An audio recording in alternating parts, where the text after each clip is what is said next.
Marcus Chun wiped the grease from his hand. Hold with a on, torn it's getting rag, worse out there. stepping back to admire his handiwork. The ship before him looked like nothing more than a collection of salvage parts held together by hope and determination. Rusted hull plates from decommissioned cargo vessels formed the outer shell, while the engine housing came from 3 different manufacturers, none of which were meant to work together. Yet somehow, impossibly, it all functioned as one cohesive unit. The docking bay of Kepler Station buzzed with activity around him, but Marcus barely noticed the stares and whispered comments from passing aliens. He had grown accustomed to the ridicule over the past 6 months while building his ship. The sleek Vorthan traders with their crystalline vessels would pause to point and laugh. The insectoid cricks would click their mandibles, and what he had learned was their equivalent of snickering. Even the normally stoic Zalani would allow themselves small expressions of amusement when they saw his creation. "Human," called a familiar voice behind him. Marcus turned to see Thextar, a Vorthan trade captain whose ship occupied the berth next to his. The alien's 4 arms gestured dismissively at Marcus's vessel. "You cannot possibly believe that collection of refuse will survive hyperspace transit." Marcus shrugged, pulling his worn work jacket tighter around his shoulders. "She'll hold together. I've run every calculation twice." Thextar's crystalline skin shifted to a pale blue, indicating amusement. "Calculations mean nothing when your hull is made from 17 different alloys, each with different thermal expansion rates. The stress of FTL will tear your ship apart before you clear the system." Other aliens had begun to gather, drawn by the conversation. Marcus recognized several faces from the station's cantina, where pilots often gathered to share stories and trade gossip. Among them stood Captain Vextra of the Crix Collective, her compound eyes glittering with curiosity. Beside her, a tall Zalani named Korthek observed silently, his gray skin bearing the ritual scars that marked him as a veteran trader. "The human thinks he can build a starship from garbage," Vextra clicked, her translator rendering the sound into standard galactic common. "Perhaps we should warn the salvage yards that their inventory is gaining delusions of grandeur." The crowd's laughter echoed through the docking bay, but Marcus remained calm. He had expected this reaction. Humans were still relatively new to the galactic community, having achieved FTL travel only 50 years ago. Most alien species had millennia of spacefaring experience behind them, and they viewed human engineering with a mixture of pity and condescension.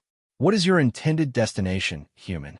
Korthek asked, his voice carrying the formal tone typical of Zalani speech. "Perhaps we could arrange to have a proper rescue vessel standing by when your craft inevitably fails." Marcus walked to his ship's boarding ramp, which he had fashioned from the loading platform of an old mining shuttle. "I'm heading to the Frontier Cluster. There are mining rights available in the Epsilon Draconis system." The laughter died away, replaced by an uncomfortable silence. The Frontier Cluster was notorious among traders and pilots. Located on the edge of explored space, it was a region where pirates preyed on commercial vessels and where the nearest help could be weeks away. Even well-equipped ships with experienced crews considered twice before venturing into that dangerous territory. The Frontier Cluster? Thextar's skin shifted to orange, indicating concern. "Human, that region is no place for a pleasure cruise. The Crimson Fleet has been raiding shipping lanes throughout that sector. Just last month, they destroyed a Zalani convoy carrying rare Earth elements." Marcus nodded grimly. He was well aware of the dangers, but that same danger was what kept most legitimate miners away from the rich asteroid fields of Epsilon Draconis. If he could establish a successful operation there, he would have access to valuable resources that could set him up for life. More importantly, it would prove that human ingenuity and determination could compete with the established galactic powers. "The risk is calculated," Marcus replied, running his hand along the ship's hull. The metal felt warm under his palm, and he could hear the subtle hum of the fusion reactor he had painstakingly rebuilt from salvaged components. "This ship might not look like much, but she's got capabilities that would surprise you." Vextra's mandibles clicked in what Marcus had learned was the Crix equivalent of scoff. What capabilities could a ship built from scrap possibly possess? Your weapons appear to be salvaged point defense lasers, suitable perhaps for destroying small asteroids, but useless against proper military hardware. Marcus smiled but said nothing. The aliens saw only what he wanted them to see. Yes, the external weapons were indeed modest point defense systems, but that was merely the beginning of his ship's defensive capabilities. Hidden within the seemingly chaotic arrangement of hull plates and support struts were innovations that no alien engineer had ever conceived. Human technology has always been creative, Korthek observed diplomatically. But creativity cannot overcome the fundamental limitations of inferior materials and construction techniques. The Zalani's words stung, but Marcus forced himself to remain calm. He understood their skepticism. From the outside, his ship looked like exactly what it was, a collection of salvage parts assembled by someone with limited resources. What they couldn't see were the months of careful planning, the innovative engineering solutions, and the technologies he had developed specifically for this vessel. Perhaps, Marcus said finally, but sometimes the most important innovations come from those who have to work with what they have rather than what they want. Fextar gestured toward his own vessel, a sleek craft whose crystalline hull caught and reflected the station's lights in beautiful patterns. My ship was constructed in the orbital shipyards of Vorth Prime, using techniques refined over 3,000 years of spacefaring tradition. Every component was manufactured to exacting specifications and tested in controlled environments. That is how proper starships are built. Marcus couldn't argue with the impressive pedigree of Fextar's vessel. The Vorthen were master shipbuilders, and their designs were both beautiful and functional.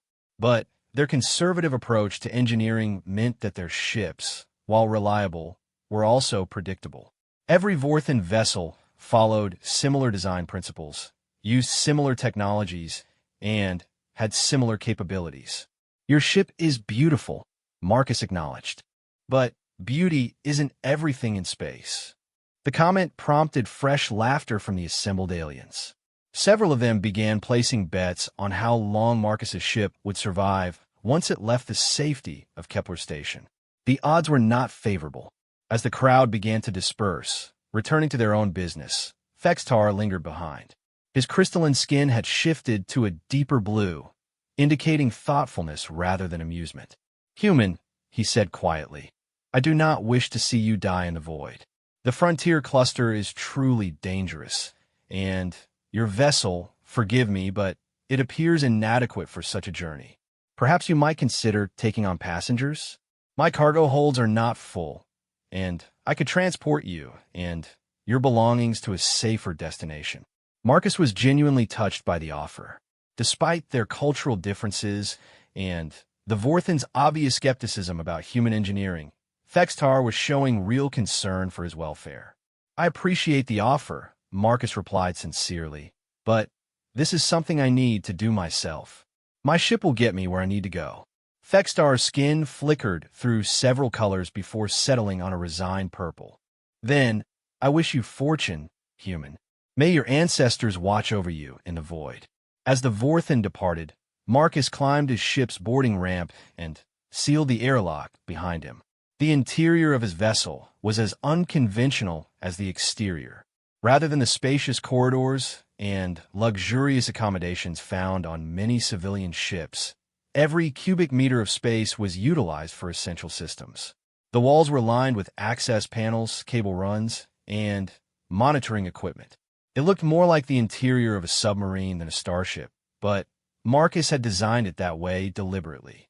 He made his way to the bridge, a cramped compartment barely large enough for two people. The command chair was salvaged from a destroyed patrol craft, while the control consoles were assembled from components purchased at various surplus dealers across the sector. Nothing matched, but everything worked. Marcus activated his ship's computer systems and began running through his pre-departure checklist. One by one, the status indicators changed from amber to green as each system came online. The fusion reactor was operating within normal parameters. Life support was functioning correctly. The FTL drive showed ready status, though Marcus knew that particular achievement had taken months of careful calibration. Building an FTL drive from salvage components was supposedly impossible. The quantum field generators had to be precisely aligned, and even minor variations in power output could result in catastrophic failure. The established shipyards used specially manufactured components built to tolerances measured in fractions of nanometers. Marcus had been forced to make do with parts that had been worn by years of use, their specifications no longer matching their original designs. The solution had come from his background in quantum engineering, a field he had studied extensively before leaving Earth. Rather than trying to force mismatched components to work together, he had developed a dynamic calibration system that could adjust for variations in real time. The result was an FTL drive that was actually more flexible than conventional designs, capable of operating efficiently across a wider range of conditions. As he completed his checklist, Marcus felt the familiar mixture of excitement and nervousness that preceded any major journey. The next few weeks would determine whether his months of work had been worthwhile or whether he would become another cautionary tale about human overambition. The communication system crackled to life, broadcasting the standard departure announcement from station traffic control. Vessel designation resilience. You are cleared for departure. Safe travels. Marcus smiled at the name he had chosen for his ship. It seemed fitting for a vessel built from discarded parts and powered by determination. He activated the maneuvering thrusters and felt the gentle push as his ship began to move away from the docking clamp. Through the bridge viewports, he could see other ships in the busy traffic pattern around Kepler Station. Sleek Vorthan traders, angular Crix cargo haulers, and massive Zelani bulk carriers moved in carefully coordinated paths overseen by the station's traffic control systems. His own vessel looked distinctly out of place among the purpose-built craft, like a street performer sharing a stage with accomplished musicians. But appearances could be deceiving, and Marcus was counting on that fact.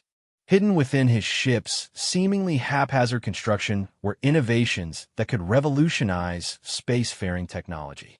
If he could successfully demonstrate their effectiveness in the dangerous environment of the Frontier Cluster, it would change how the galaxy viewed human engineering forever. As Kepler Station fell away behind him, Marcus activated his long-range sensors and began plotting a course for the Epsilon Draconis system. The journey would take him through 3 different star systems, each with its own hazards and challenges. Pirates weren't the only danger in the Frontier Cluster. Asteroid fields, radiation storms, and unstable hyperspace anomalies all posed threats to unwary travelers. Marcus wasn't unwary. He had spent months studying navigation charts, analyzing shipping reports, and gathering intelligence about conditions in his destination system. He knew which routes were most heavily patrolled by pirates and which asteroid fields contained the most valuable ore deposits. More importantly, he knew exactly what capabilities his ship possessed and how to use them effectively. The first hyperspace jump would take him to the Kepler 442 system, a sparsely populated region that served as a waypoint for ships traveling to the Frontier Cluster. From there, he would proceed to Wolf 1061, where he planned to take on additional supplies before making the final jump to Epsilon Draconis. Marcus activated his FTL drive and felt the familiar sensation of reality bending around him as his ship entered hyperspace. The dynamic calibration system he had developed worked flawlessly, maintaining perfect field stability despite the mismatched components. Through the bridge viewports, normal space disappeared, replaced by the swirling chaos of hyperspace. For the next 6 hours, his ship would travel faster than light, covering distances that would take conventional propulsion systems decades to traverse. It was during these quiet periods that Marcus often reflected on the journey that had brought him to this point. He had grown up on Earth during humanity's early expansion into space, watching as a species took its first tentative steps beyond the solar system. The discovery of alien civilizations had been both exciting and humbling. Humans were far from the most advanced species in the galaxy, and their technology was often viewed as primitive by alien standards. That perception had driven Marcus to pursue advanced degrees in engineering and quantum physics. He had worked for several major aerospace corporations, designing components for humanity's early interstellar vessels. But corporate engineering was conservative by nature, focused on proven designs and established technologies. Innovation was discouraged in favor of reliability. Marcus had grown frustrated with the limitations imposed by corporate thinking. Human technology might be newer than that of the established galactic powers, but it was also more adaptable. Humans had a talent for improvisation and creative problem-solving that was rare among other species. Unfortunately, that same creativity was often stifled by bureaucracy and risk aversion. His decision to strike out on his own had been prompted by a single incident. He had developed a new type of shield generator that could provide superior protection while using significantly less power than conventional designs. The concept was revolutionary, but his corporate superiors had rejected it as too risky for implementation. Watching alien traders and miners profit from humanity's lack of advanced technology, Marcus had decided to prove that human engineering could compete with the galaxy's best. His ship might look like a collection of junk, but it incorporated innovations that could change everything. The hyperspace transit passed uneventfully, and Marcus emerged from FTL in the Kepler 442 system exactly on schedule. His navigation systems had performed flawlessly, placing him within a few thousand kilometers of his intended exit point. It was a small detail, but precision like that was the difference between professional spacefaring and amateur adventure. Kepler 442 was a quiet system with a single habitable world that hosted a small research station. There was little commercial traffic, making it an ideal place to conduct system checks and prepare for the next phase of his journey. Marcus activated his sensors and began scanning the local area for any potential threats. The scan results showed exactly what he had expected: a few automated probes conducting scientific research, the research station itself, and empty space. No pirates, no military patrols, no other commercial vessels. It was perfect for what he needed to do next. Marcus had brought his ship to this system for a specific purpose. Hidden among the seemingly random collection of hull plates and support structures were defensive systems that he needed to test before entering truly dangerous territory. The innovations he had developed were theoretical until proven under real conditions, and the Frontier Cluster was not the place to discover design flaws. He activated a carefully concealed scanner array and began analyzing the composition of nearby asteroids. The data he collected would be used to calibrate his ship's most important defensive system, an adaptive camouflage system that could alter the vessel's sensor signature to match its surroundings. The technology was based on quantum field manipulation, the same principles that powered FTL drives. By carefully modulating the field around his ship, Marcus could make it appear to sensors as if his vessel was composed of entirely different materials. To an enemy scanner, his ship could look like an asteroid, a piece of space debris, or even empty space itself. No other species had developed similar technology because their ships were built with standardized components and predictable configurations. Marcus's seemingly chaotic construction was actually perfectly suited for the adaptive camouflage system. The random arrangement of hull plates and the mixture of different materials provided a baseline that could be modified to match almost any sensor signature. The calibration process took several hours, but Marcus was satisfied with the results. His ship could now mimic the sensor characteristics of common asteroids found throughout the Frontier Cluster. To any pirate scanning for potential targets, his vessel would appear to be nothing more than a worthless piece of rock. With his defensive systems tested and calibrated, Marcus felt ready to continue his journey. He plotted a course for Wolf 1061 and activated his FTL drive once again.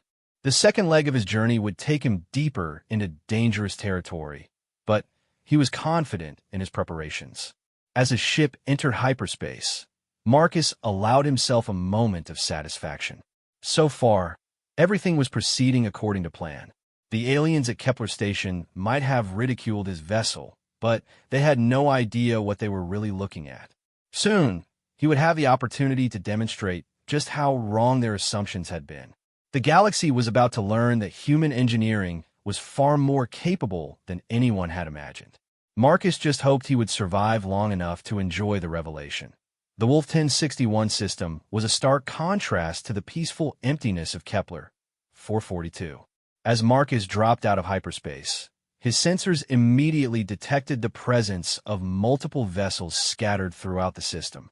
Most were legitimate traders and miners going about their business, but his computer flagged several contacts as potentially hostile based on their movement patterns and the fact that they were broadcasting false identification signals.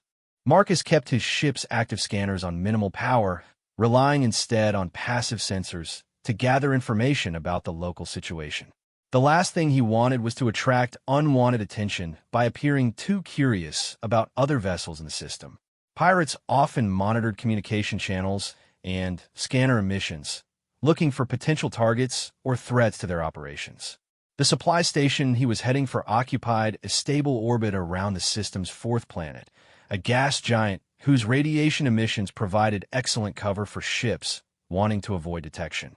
It was exactly the sort of place where legitimate traders and questionable characters mingled freely, each pretending not to notice the other's true nature. As Marcus approached the station, he received a standard hail from traffic control. The voice that came through his speakers carried the gruff tone of someone who had seen too much and asked too few questions. Unknown vessel, transmit your identification and state your business at Frontier Station. This is the Independent Freighter Resilience, Marcus replied, using the false cargo manifest he had prepared, requesting permission to dock for refueling and resupply. There was a pause before traffic control responded. Resilience, you are cleared for docking Bay 7.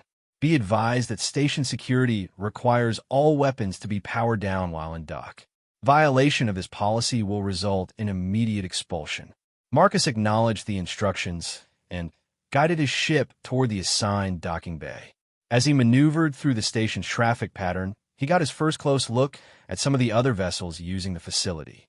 Several bore the sleek lines of corporate designs, but their hulls showed signs of modification and, where that suggested they had seen action beyond normal commercial operations. Others were clearly pirate vessels, their aggressive configurations barely disguised by false transponder signals. Frontier Station itself was a ramshackle construction that looked like it had been assembled from whatever materials were available. The original structure appeared to be a converted asteroid mining platform, but numerous additions and modifications had transformed it into something resembling a space-going city. Docking bays, storage tanks, communication arrays, and defensive weapons were mounted wherever they would fit, creating a chaotic but functional whole. It reminded Marcus of his own ship. Actually, both the station and his vessel had been built by people who valued function over form and who worked with whatever resources they could obtain. The similarity was oddly comforting. The docking process went smoothly, and Marcus soon found himself walking through the station's corridors toward the main commercial district. The atmosphere was thick with the smell of recycled air, machine oil, and various alien cuisines. The corridors buzzed with activity as traders, miners, smugglers, and pirates went about their business with the careful politeness of people who all had secrets to hide. Marcus's first stop was the station's supply depot, where he needed to purchase additional food, water, and spare parts for his ship systems. The depot was run by a heavy-set human woman named Sarah Chun, no relation to Marcus despite sharing a surname.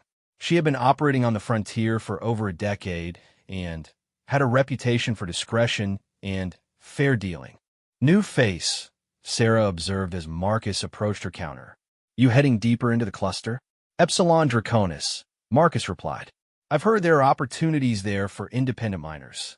Sarah's expression grew serious. There are opportunities if you can survive to exploit them.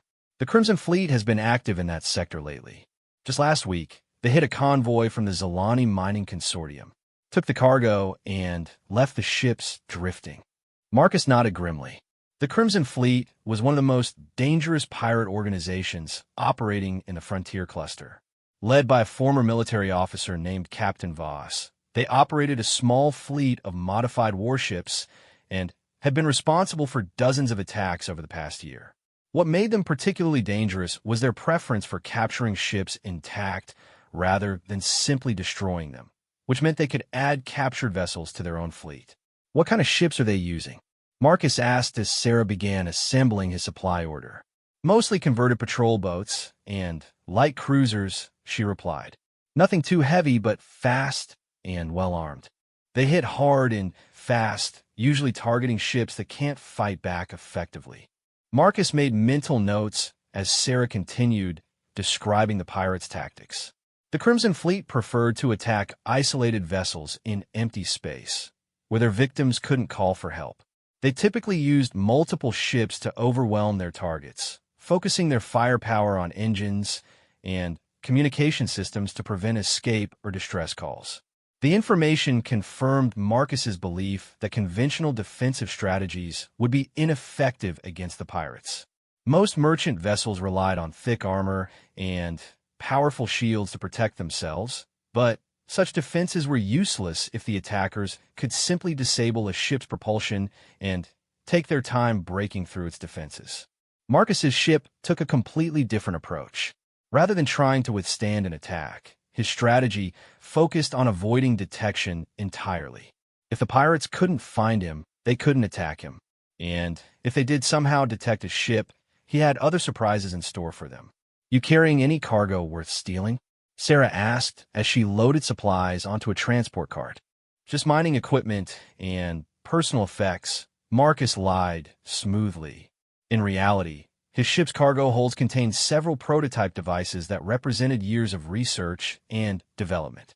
If they fell into the wrong hands, they could shift the balance of power throughout the frontier. Sarah seemed to accept his explanation without question. She had probably heard similar stories from hundreds of other prospective miners over the years. Most of them were legitimate, though a significant number were smugglers, spies, or worse. On the frontier, it was considered impolite to ask too many questions about someone else's business. "Well, try to keep your head down out there," Sarah advised as she completed the transaction. "And if you run into trouble, remember that the nearest help is usually days away." Marcus thanked her for the advice and arranged for the supplies to be delivered to his ship. His next stop was the station's cantina, where he hoped to gather additional intelligence about conditions in the Epsilon Draconis system. Cantinas were notorious gathering places for spacers of all types, and conversations overheard there could provide valuable information about shipping schedules, patrol routes, and pirate activities. The cantina occupied a large compartment near the station center, its walls lined with viewports that provided impressive views of the surrounding star field. The establishment served a bewildering variety of foods and drinks designed to accommodate the dietary needs of dozens of different alien species. The air was filled with a mixture of languages, most of which Marcus didn't recognize. He found an empty table near the back of the room and ordered a simple meal, positioning himself where he could observe the other patrons without appearing to eavesdrop.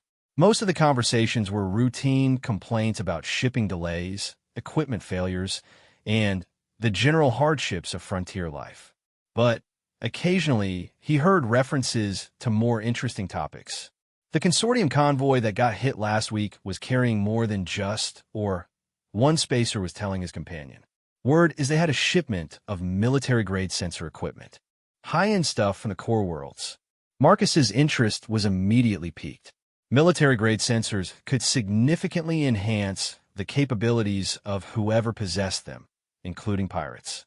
If the Crimson Fleet had acquired such equipment, they would be much more difficult to evade using conventional stealth techniques. "Think it's true?" the second spacer asked. "Who knows? Half the rumors you hear out here are garbage, but the timing fits. The fleet has been hitting targets they shouldn't have been able to find. Maybe they've got better eyes now." The conversation moved on to other topics, but Marcus continued to think about the implications of what he had heard. Enhanced sensors would make his adaptive camouflage system even more valuable, but they would also make his mission more dangerous. If the pirates could see through conventional stealth techniques, they might be able to detect ships that were supposed to be invisible. Another conversation caught his attention as a group of Vorthan traders discussed recent changes in shipping routes. The consortium has stopped using the direct route through the Kepler 442 system. One of them was saying his crystalline skin displaying colors that Marcus had learned indicated worry. They're routing everything through the core worlds now, even though it adds weeks to delivery times. Can you blame them? Another Vorthan replied. They lost 3 convoys in 2 months. At those rates, it's cheaper to pay for the longer route than to keep replacing lost ships and cargo. Marcus filed the information away for future reference. If major shipping companies were avoiding certain routes, those areas might be safer for a small, unaffiliated vessel like his own. Pirates typically focus their attention on areas with heavy commercial traffic, not empty space where the hunting was poor. As he finished his meal, Marcus noticed a commotion near the cantina's entrance. A group of rough-looking humans had entered, their clothing and equipment marking them as likely pirates or smugglers. What caught Marcus's attention wasn't their appearance, but the way other patrons reacted to their presence. Conversations became quieter, and several groups of aliens moved to tables farther away from the newcomers. The leader of the group was a tall, scarred man who carried himself with the confidence of someone accustomed to getting his way through intimidation. His companions spread out through the cantina, not quite threatening anyone, but making it clear that they were watching everyone present. Marcus kept his expression neutral and continued eating, but he was listening carefully to every word the pirates said. They spoke in low voices, but the cantina's acoustics carried their conversation to his table. The boss wants to know if anyone's seen unusual ships heading for Epsilon Draconis, the leader was saying. Something about new technology that could be valuable. Marcus's blood went cold. They were talking about his ship, or at least about ships like his. Someone had provided the pirates with information about human vessels heading for the mining system. The question was, who? And how much did they know? What kind of technology? One of the subordinates asked. Above your pay grade, the leader replied curtly. Just keep your eyes open for anything unusual. The boss is particularly interested in ships that don't match standard configurations. That confirmed Marcus's worst fears. Someone had specifically warned the Crimson Fleet to watch for his type of vessel. His ship's unconventional appearance, which he had hoped would work in his favor, had instead made him a target. Marcus forced himself to finish his meal at a normal pace, giving no indication that he had overheard anything interesting. When he finally rose to leave, he walked casually toward the exit, avoiding eye contact with the pirates, but noting their positions and equipment. Outside the cantina, he made his way back to the docking bay as quickly as possible without appearing to hurry. His mind was racing as he considered the implications of what he had learned. The pirates knew he was coming, or at least they knew that someone like him was coming. That eliminated any possibility of achieving surprise through his ship's unusual appearance. On the other hand, the fact that they were actively looking for him suggested that they didn't know exactly when or where he would appear. If he could get out of the Wolf 1061 system without being detected, he might still be able to reach Epsilon Draconis before they could intercept him. The real question was whether his ship's defensive capabilities would be sufficient to protect him against enemies who knew he was coming. His adaptive camouflage system was designed to work against routine scans and passive observation. Against active searches by ships equipped with military-grade sensors, it might not be enough. Marcus reached his ship and immediately began preparations for departure. He loaded the supplies Sarah had delivered and ran through his pre-flight checklist with unusual thoroughness. If he was going to face a confrontation with pirates, he wanted every system on his ship operating at peak efficiency. As he worked, he considered his options. The smart thing would be to abort his mission and return to safer space. No mining claim was worth risking his life and his ship against overwhelming odds. But backing down now would mean abandoning years of work and research, not to mention proving the alien skeptics right about human capabilities. More importantly, The pirates' interest in his mission suggested that they understood the true value of what he was carrying. If he retreated now, there was no guarantee they wouldn't pursue him anyway. At least in Epsilon Draconis, he would have the asteroid fields and radiation storms to help conceal his presence. Marcus completed his preparations and requested departure clearance from station traffic control. The response came back within minutes, granting permission to leave. As his ship undocked and moved away from Frontier Station, Marcus activated his long-range sensors and began scanning for other vessels in the area. Several ships were departing the station around the same time, which was both good and bad news. The traffic would help conceal his own departure, but it also meant that potential enemies might be hiding among the legitimate vessels. One contact in particular caught his attention, a modified patrol boat that had undocked from the station shortly after his own departure and was now matching his course and speed.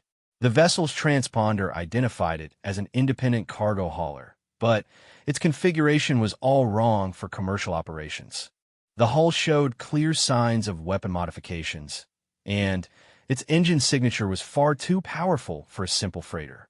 Marcus adjusted his course slightly, angling toward a nearby asteroid field. If the other ship was following him, the course change would force them to reveal themselves. If they were innocent, they would continue on their original heading toward whatever destination they had filed with traffic control. The patrol boat immediately adjusted its course to match his new heading. There was no longer any doubt. He was being followed by pirates, almost certainly members of the Crimson Fleet who had been stationed at Frontier Station specifically to watch for ships like his. Marcus activated his ship's defensive systems, bringing the adaptive camouflage online and charging his weapons. The next few hours would determine whether his innovations were sufficient to protect him against enemies who knew he was coming and were prepared to fight. The asteroid field ahead offered both opportunities and dangers. The irregular chunks of rock and metal could provide cover for his ship, but they could also conceal additional enemies. Pirates often used asteroid fields as ambush sites, positioning their ships among the larger rocks where they couldn't be detected until it was too late. As his ship approached the edge of the asteroid field, Marcus made his decision.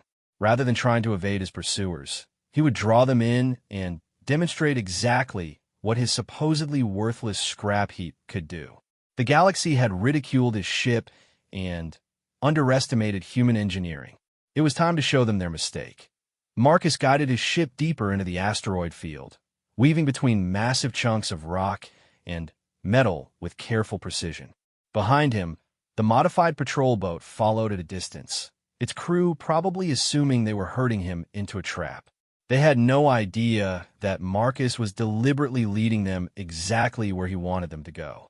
The asteroids in this region were particularly dense, remnants of a shattered moon that had broken apart millennia ago. Some of the larger fragments were several kilometers across, their surfaces scarred by eons of collisions with smaller debris. The irregular gravitational fields created by these massive objects made navigation treacherous for conventional ships, but Marcus had prepared for exactly this type of environment. His ship's navigation system incorporated adaptive algorithms that could calculate safe passages through chaotic debris fields in real time. While other vessels relied on pre-plotted routes and conservative safety margins, Marcus could thread his way through gaps that most pilots would consider impossible. It was another advantage of building a ship from scratch rather than accepting the limitations of mass-produced designs. As he flew deeper into the field, Marcus activated his ship's advanced sensor suite and began scanning the surrounding area. The results confirmed his suspicions. There were at least 3 more ships hidden among the asteroids, their engines powered down to minimal levels to avoid detection.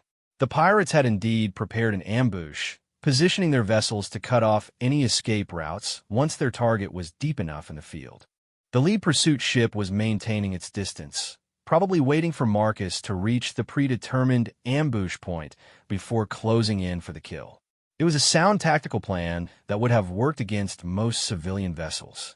Unfortunately for the pirates, Marcus's ship was far from conventional. He activated his adaptive camouflage system, watching as his ship's sensor signature began to shift and change. To the pirate's sensors, his vessel would now appear to be just another piece of space debris, indistinguishable from the countless chunks of rock and metal scattered throughout the field. The transformation wasn't perfect. Close inspection by sophisticated sensors might reveal the deception, but it would be sufficient to confuse automated targeting systems and casual scans. The effect was immediate. The pursuing patrol boat began to slow, its crew apparently confused by their target's sudden disappearance from their sensors. Marcus could imagine the heated discussion taking place on their bridge as they tried to figure out what had happened to their quarry. Through his passive sensors, Marcus monitored the pirates' communications. They were using encrypted channels, but his ship's computer systems included code-breaking algorithms that he had developed during his time in corporate research. Within minutes, he was listening to their increasingly frustrated exchanges. "Target has vanished from our screens," the pursuit ship was reporting. "Last detected position was grid reference 77 Alpha." "Impossible," came the response for what Marcus assumed was the ambush coordinator. "Ships don't just disappear. Expand your search pattern." "Already scanning. We're picking up dozens of debris contacts, but none of them match the target's mass signature." Marcus smiled grimly as he listened to their confusion. His ship was still exactly where it had been, but the adaptive camouflage was making it invisible to their sensors. The quantum field modifications that powered the system were completely beyond the understanding of conventional galactic technology. He began moving his ship slowly through the asteroid field, using minimal thrust to avoid creating detectable energy signatures. His destination was a particularly dense cluster of asteroids near the center of the field, where the irregular gravitational effects would provide additional cover for what he planned to do next. The pirates were beginning to spread out, their ships moving in search patterns designed to flush out hidden targets. It was exactly what Marcus had hoped they would do. By dispersing their forces, they were making themselves vulnerable to the second surprise he had prepared. Hidden within his ship's seemingly chaotic hull configuration was a sophisticated drone deployment system. The drones themselves were small, barely larger than a person's hand, and constructed from the same mismatched materials as the ship itself. To casual observation, they looked like random pieces of debris that might have broken off from any vessel.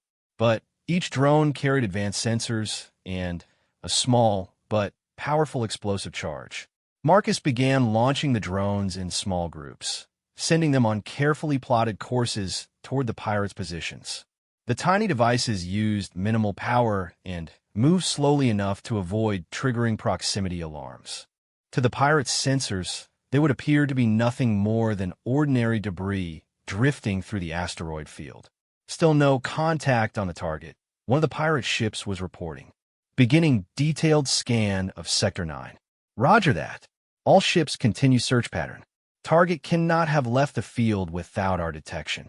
The pirate commander was right about that, Marcus reflected. The asteroid field was surrounded by open space, and any ship attempting to leave would be immediately visible to their perimeter sensors. But Marcus had no intention of fleeing.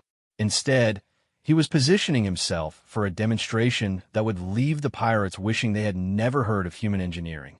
His drones reached their target positions just as the pirates completed their initial search sweep.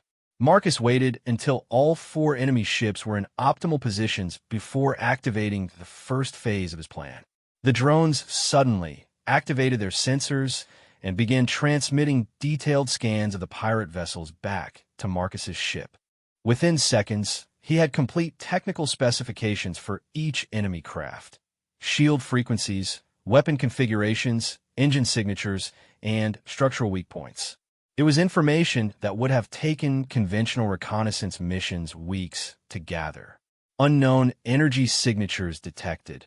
One of the pirate ships reported urgently. Multiple contacts throughout the field. Confirmed. We're reading at least a dozen small objects with active sensor emissions. Marcus could hear the growing alarm in their voices as they realized they were being watched. But the real surprise was yet to come. He activated the second function of his drone network: coordinated electronic warfare.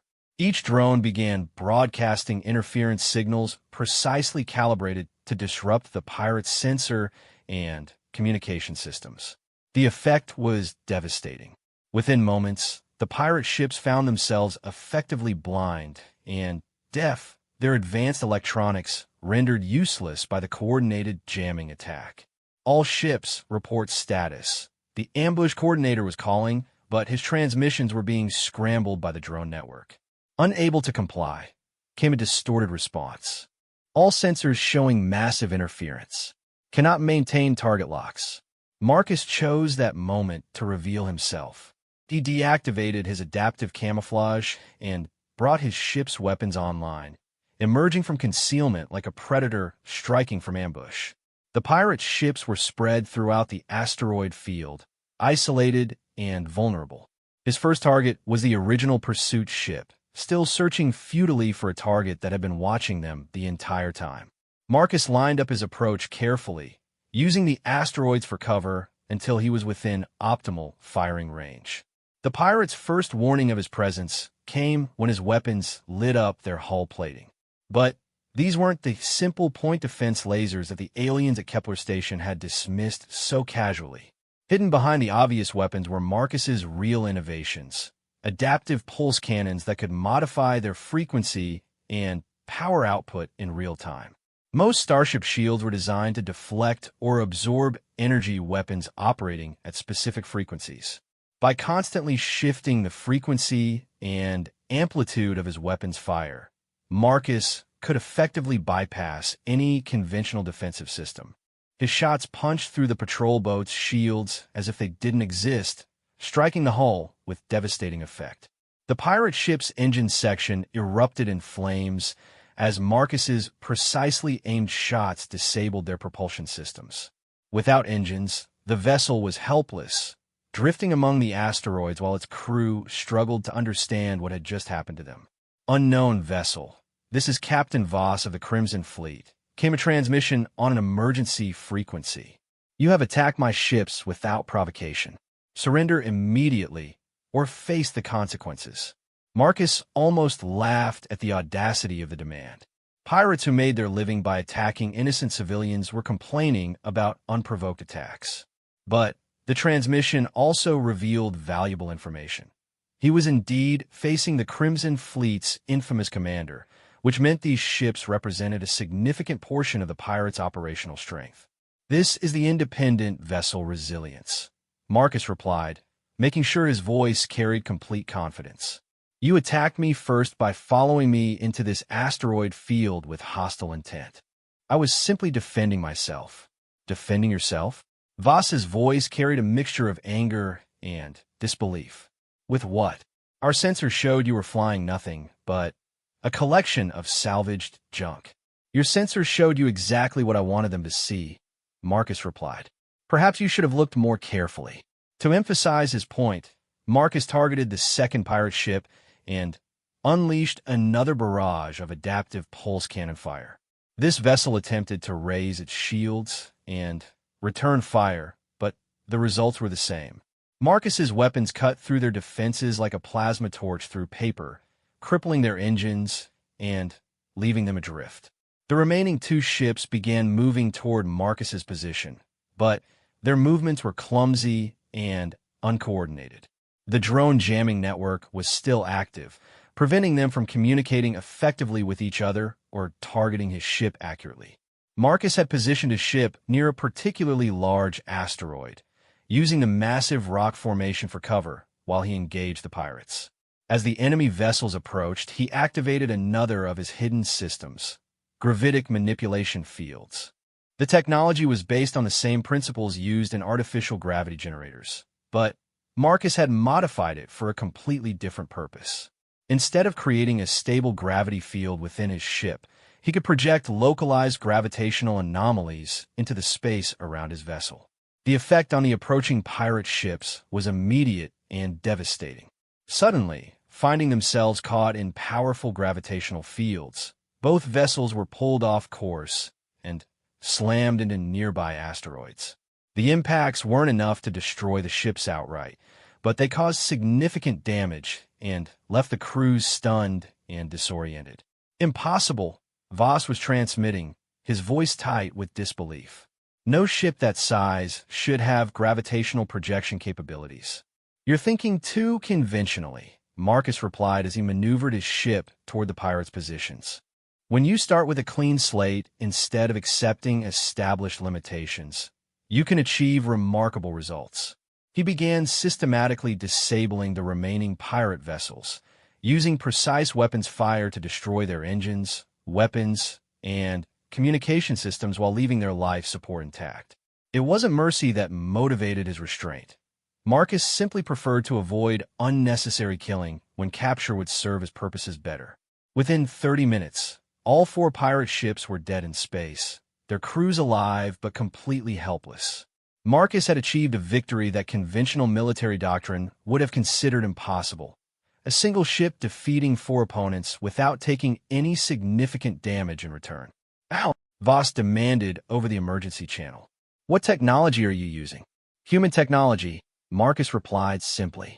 "The same technology your people have been dismissing as primitive and worthless." The statement wasn't entirely true. While the basic principles behind his innovations were known to human science, the practical applications he had developed were far beyond anything currently in use. But the point was valid. Human engineering capabilities were vastly underestimated by the galactic community. Marcus began the process of collecting his drones and preparing to leave the asteroid field. He had accomplished his immediate objective of neutralizing the pirate threat, but the real test still lay ahead. Word of this engagement would spread throughout the frontier, and the galaxy would soon learn that human ships were not the easy targets they had assumed. "Wait," Voss transmitted urgently. "You can't just leave us here. Our ships are disabled. Without engines, we'll drift into the asteroids." Marcus paused in his preparations.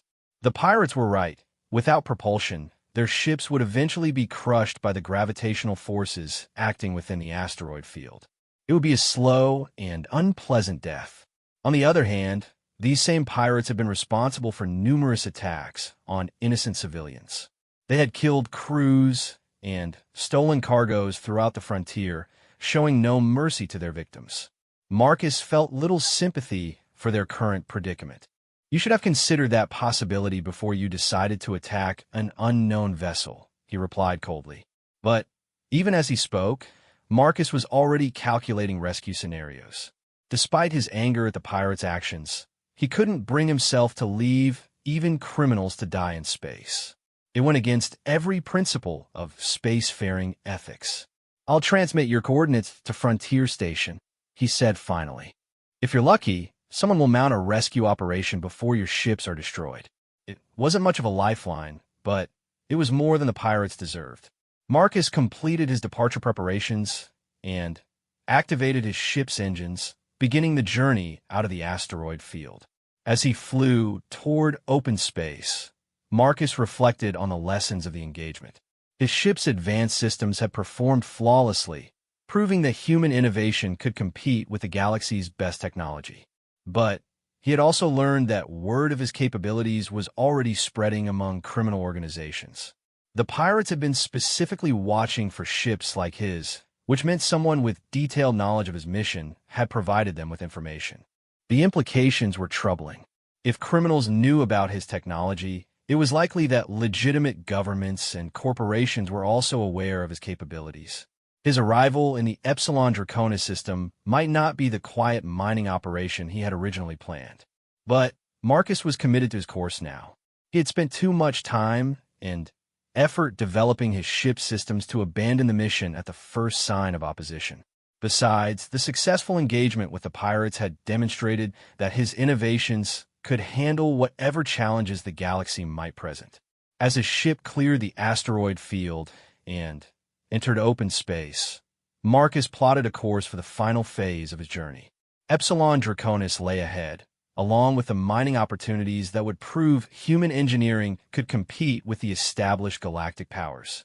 The galaxy had ridiculed his scrap ship and underestimated human capabilities. Now, they were beginning to learn the cost of their assumptions. Marcus smiled grimly as he activated his FTL drive and prepared for the jump to his destination. The real test was just beginning. The Epsilon Draconis system was a study in contrast that had attracted Marcus's attention from the beginning. The primary star was a young, energetic giant that bathed the inner system in intense radiation, making conventional habitation impossible. But that same radiation had created conditions perfect for the formation of rare heavy elements, concentrated in asteroid fields that orbited the star at safe distances. Marcus dropped out of hyperspace at the edge of the system, his sensors immediately beginning their survey of local conditions. The radiation levels were indeed formidable, enough to overwhelm the shielding of most civilian vessels within hours. It was exactly the sort of hostile environment that discouraged casual visitors while offering tremendous rewards to those capable of operating there. His ship's adaptive shielding systems began automatically adjusting to counter the radiation bombardment. Unlike conventional shields that provided uniform protection, Marcus's design could redistribute defensive energy to counter specific threats. Against the star's radiation, his shields became nearly impermeable barriers that could maintain protection indefinitely. The asteroid fields were even richer than the surveys had indicated. Marcus's long-range scanners detected massive concentrations of rare Earth elements, platinum group metals, and exotic materials that were worth fortunes in the core systems. Most impressive of all were readings that suggested the presence of quantum-stable isotopes, materials so valuable that even small quantities could fund entire research projects. But the system wasn't as empty as Marcus had hoped. His sensors detected multiple artificial contacts scattered throughout the asteroid fields. Some were clearly automated mining platforms, their transponder signals identifying them as belonging to various corporate interests. Others were more mysterious, their energy signatures suggesting active camouflage or stealth systems. Unknown vessel. This is Epsilon Station. Came a transmission from what appeared to be a converted asteroid positioned near the system's primary mining zone. State your business and intentions. Marcus studied the station through his telescopic cameras. It was larger than he had expected, clearly more than just a simple refueling depot. Multiple docking bays, defensive weapon emplacements, and communication arrays suggested a significant corporate or governmental presence.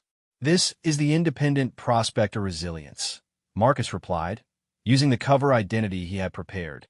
I hold valid mining permits for this system, and am here to establish an extraction operation. There's a longer pause than normal communications lag would account for. Marcus used the time to study his sensor readings more carefully, noting the positions and apparent capabilities of the various installations throughout the system. Resilience, transmit your permit authorization codes for verification. The station controller finally responded. Marcus complied, sending the legitimate documentation he had purchased through proper channels on Earth. The permits had cost him a significant portion of his savings, but they were completely legal and should grant him the right to establish mining operations in any unclaimed areas of the system. The verification process took several minutes, during which Marcus detected increased communication traffic between the station and other installations throughout the system. Someone was definitely taking a keen interest in his arrival. Permit codes verified, the station controller finally announced. However, be advised that current conditions in this system are hazardous. Several mining operations have been disrupted by pirate activity in recent weeks. We recommend you consider establishing your base near the station where we can provide mutual protection. The suggestion was reasonable from a safety standpoint, but Marcus had no intention of operating under the watchful eyes of potential corporate competitors. His mining operation was just a cover for his real objective, field testing his ship's advanced systems in an environment that would push them to their limits. I appreciate the concern, Marcus replied, but I prefer to operate independently. My ship is well equipped to handle the local hazards. As you wish. Be advised that we cannot guarantee rescue operations for vessels operating in remote areas of the system. Good luck with your prospecting. Marcus acknowledged the transmission and began plotting a course toward the outer asteroid fields. The areas closest to the station would undoubtedly be heavily monitored, while the remote regions would give him the privacy he needed to conduct his real research. As he flew deeper into the system, Marcus activated his ship's full sensor suite and began a comprehensive survey of local conditions. The radiation environment was even more complex than he had anticipated, with multiple overlapping field effects that would challenge even his adaptive shielding. It was perfect for testing the limits of his defensive systems. The asteroid fields themselves were a navigation nightmare. Unlike the relatively stable debris in the Wolf 1061 system, these formations were constantly shifting under the influence of the star's powerful gravitational and magnetic fields. Conventional navigation systems would be overwhelmed by the constantly changing conditions, but Marcus's adaptive algorithms thrived in chaotic environments. He selected a promising cluster of asteroids in a region that appeared to be unclaimed by other mining operations.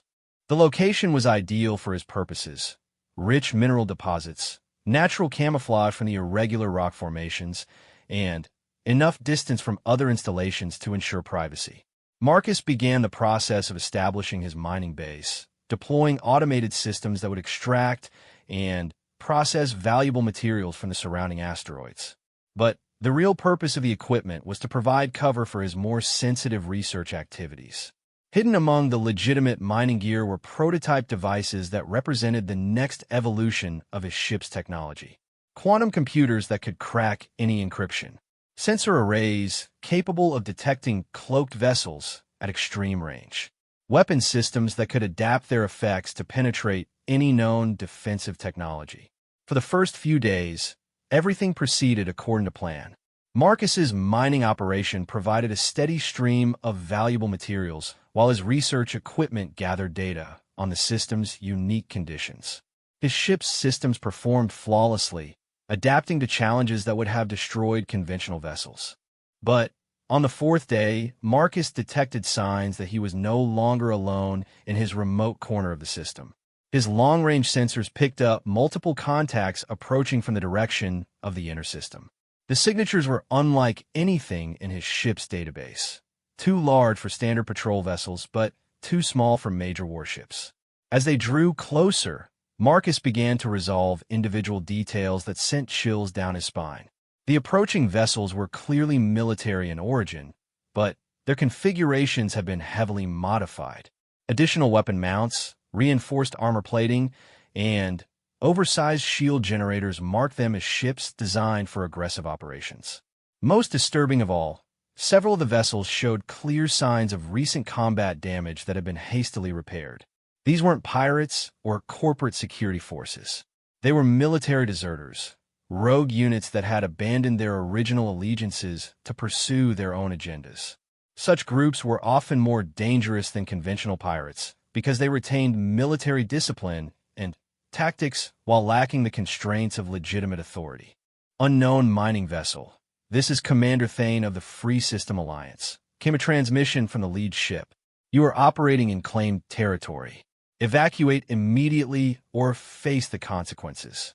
Marcus had never heard of the Free System Alliance, but the threatening tone made their intentions clear. These were raiders who had decided to claim the Epsilon Draconis system for themselves, driving out legitimate operations to monopolize the valuable resources. This is the Prospector Resilience, Marcus replied calmly. I hold valid mining permits for this system. My operations are completely legal under galactic commerce law. Your permits are worthless, Thane responded harshly. This system is now under Alliance protection. All unauthorized vessels have 30 minutes to evacuate before we begin enforcement actions. Marcus studied the approaching ships through his sensors, counting at least 6 heavy cruisers and twice as many escort vessels. It was a formidable force, far beyond what any individual miner could hope to resist using conventional means. Most prospectors would have no choice but to evacuate and abandon their investment. But Marcus wasn't most prospectors, and his ship was far from conventional. I'm not leaving, he transmitted back. If you want me out of this system, You'll have to force me. The response was immediate. The military formation began accelerating toward his position, their weapons powering up for combat. Marcus had perhaps 15 minutes before they would be within firing range. He began activating his ship's hidden systems, preparing for the most challenging test his innovations had ever faced. The pirates in the Wolf 1061 system had been dangerous, but they were nothing compared to trained military personnel with proper equipment. Marcus launched his full complement of stealth drones, sending them on wide-ranging courses that would position them throughout the surrounding asteroid field. Unlike the simple jamming devices he had used against the pirates, these drones carried more sophisticated equipment. Quantum computers capable of analyzing enemy systems in real time, adaptive transmitters that could take control of enemy weapons, and small, but powerful warheads that could disable critical systems. His ship's adaptive camouflage came online, but Marcus set it to a new configuration he had developed specifically for this type of environment. Instead of mimicking a simple asteroid, his ship would appear to be a piece of mining equipment, complete with energy signatures that matched legitimate industrial operations. The rogue military ships approached his position with textbook precision, their formation designed to provide mutual support while preventing any escape routes. It was professional work that demonstrated these crews hadn't lost their military training despite their criminal activities. Last warning, mining vessel, Thane transmitted. Power down your equipment and prepare for boarding, or we will open fire. Marcus watched the ships deploy around his position, noting their tactical positioning and weapon configurations. These were experienced combat veterans who knew their business. But they were also overconfident, assuming that a single civilian vessel would be helpless against their superior numbers and firepower. I said I'm not leaving, Marcus replied. But I'm curious about something. What makes you think you have the right to claim this system? Might makes right in the frontier, Thane responded. We have the ships and weapons to enforce our claim. You have a single mining vessel. The mathematics are simple. You're right about the mathematics being simple, Marcus agreed. But I think you've made some errors in your calculations. He activated the first phase of his defensive plan, launching a salvo of what appeared to be mining charges toward the nearest enemy ship. The charges looked like standard industrial explosives, the sort of thing any mining operation might use to break up large asteroids. The military crew reacted with professional competence, using their point defense systems to detonate the approaching charges at safe distance. But the explosions weren't the real threat. Hidden within each charge were clouds of nanoscale devices that dispersed throughout the area, invisible to conventional sensors. The nanobots immediately began infiltrating the enemy ship's hull, seeking access ports and maintenance hatches. Within minutes, they would be inside the vessel's computer systems, ready to execute Marcus's real attack. Is that the best you can do? Thane transmitted mockingly. Mining charges against military shields? You might as well throw rocks at us. Give a moment, Marcus replied patiently. The nanobots completed their infiltration and activated their programs. Suddenly, the lead military ship found its weapons systems turning against its own formation. The vessel's guns swiveled to target its companions, firing controlled bursts that disabled engines and shield generators with surgical precision. What the hell? Thane's transmission was cut off as the ship's communication systems fell under nanobot control. Chaos erupted throughout the military formation as ship after ship fell victim to the invisible invaders. Weapons systems fired on their own vessels. Navigation computers sent ships on collision courses with asteroids, and shield generators overloaded their power systems. Within minutes, the entire formation was in disarray. Ships that had been maintaining perfect tactical positions were now drifting helplessly or struggling to regain control of their own systems. Marcus chose that moment to reveal his ship's true capabilities. The adaptive camouflage fell away, replaced by the full sensor signature of a vessel armed with weapons that shouldn't have existed. His pulse cannons came online, their adaptive frequencies cycling through patterns that no military computer could predict or counter. The first shots from his weapons passed through the rogue ship's shields as if they weren't there, striking hull plating with pinpoint accuracy. But instead of trying to destroy the vessels, Marcus aimed for specific systems: engine cores, weapon mounts, and command centers. One by one, the military ships found themselves crippled and helpless. Their advanced armor and shields, designed to withstand the weapons of enemy governments, were useless against Marcus's adaptive technology. Impossible, Thane was broadcasting on an open channel. No single ship could defeat an entire task force. "What are you?" "I'm a human engineer," Marcus replied as he systematically disabled the last few enemy vessels. "And I'm tired of the galaxy underestimating what my species can accomplish." The battle was over in less than an hour. 18 military vessels, representing enough firepower to conquer a small star system, had been neutralized by a single ship that most observers would have dismissed as worthless junk. Marcus opened a communication channel to all the disabled ships. "This is the captain of the Resilience. Your vessels are disabled, but intact. Your crews are unharmed. I'm transmitting coordinates for the nearest inhabited system. If you start making repairs now, you should be able to reach safety within a few weeks." "Why?" Thane asked, his voice hollow with defeat. "Why not just destroy us?" "Because I'm not a killer," Marcus replied. "But if I see any of you in this system again, that policy might change." As the disabled ships began the long process of organizing their retreat, Marcus returned his attention to his mining operations. But he knew that word of this engagement would spread even faster than news of his encounter with the pirates. The galaxy was beginning to understand that human technology was far more advanced than anyone had suspected. The question now was how the major powers would react to this revelation. Marcus had demonstrated that a single human ship could defeat entire fleets, but he was still vastly outnumbered by the established galactic civilizations. His real test was just beginning.